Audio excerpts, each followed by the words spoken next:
और हमारी सरकार ने नदी जोड़ो अभियान के माध्यम से देश भर में नंबर 1 का स्थान बनाया। जब हम राजस्थान,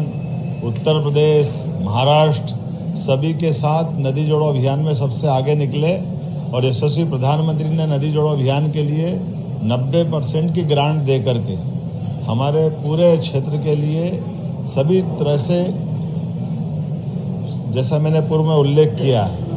पीने के पानी, औद्योगिकरण और सिंचाई के लिए पर्याप्त रूप से जलराशि का प्रयास किया। साथ ही साथ बुंदेलखंड को लेकर के हमने अपने इस स्थान पर टूरिज्म को भी बढ़ावा देने के लिए, आपको उल्लेख होगा कि ये ओबेरॉय ग्रुप के माध्यम से पूरे देश का सर्वश्रेष्ठ एक ऐतिहासिक किले के रूप में जो प्रॉपर्टी थी, आज वो अपना एक विशेष स्थान बनाते हुए हमारे पन्ना रिजर्व टाइगर और साथ ही साथ पर्यटन के बाकी गतिविधि चलाने के लिए ये अद्भुत स्थान बना है। हमने टूरिज्म के साथ साथ माइनिंग सेक्टर में भी, जैसे हीरा को जीआई टैग दिलाया, पन्ना के अंदर मेडिकल कॉलेज, कटनी के अंदर मेडिकल कॉलेज, हमारे अपने छतरपुर में मेडिकल कॉलेज अगले साल तक प्रारंभ हो ही जाएगा। टीकमगढ़ का और सारे क्षेत्र की दृष्टि से एक एक करके हर क्षेत्र में school, college, medical college, hospital,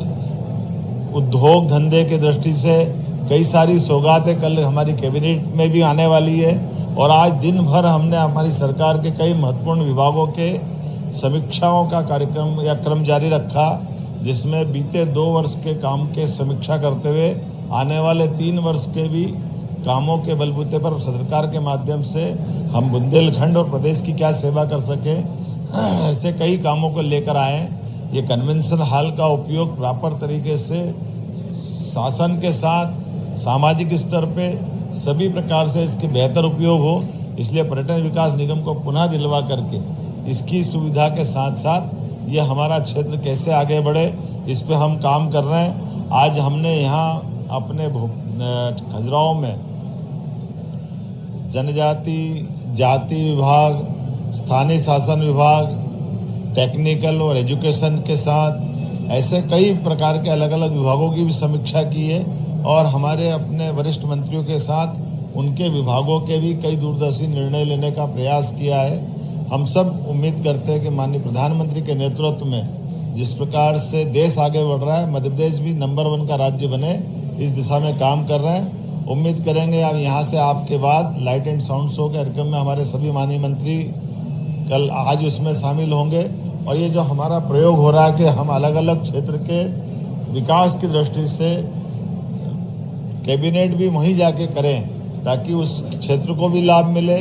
मंत्रीगणों को भी और जनता को भी, दोनों के बीच की दूरी आनंद के साथ एक दूसरे को समझने में भी समय लगे। और इसी आधार पर यह बुंदेलखंड में पहली बार खजुराहो में कैबिनेट करने का निर्णय किया है। और जैसा कहा कि केवल कैबिनेट करने नहीं आए, कैबिनेट के माध्यम से कई सारी सौगातें भी दिलाएंगे। और कल से आज तक लगातार 3 दिन तक एक तरह से मैं खुद भी यहाँ हूँ और मेरे सारे माननीय मंत्रीगण इस पूरी मीटिंग और आयोजन में जुड़ रहे हैं। ये हमारे लिए सौभाग्य की बात है। मैं अपनी ओर से एक बार फिर आप सबका स्वागत करता हूँ और जनता के माध्यम से हमारी सरकार को जो सहारा संबल मिला था माननीय प्रधानमंत्री के नेतृत्व में, हम सब जन कल्याणकारी कामों में लगातार लगे रहें, इसी भावना के साथ मेरी बात पूरी होगी।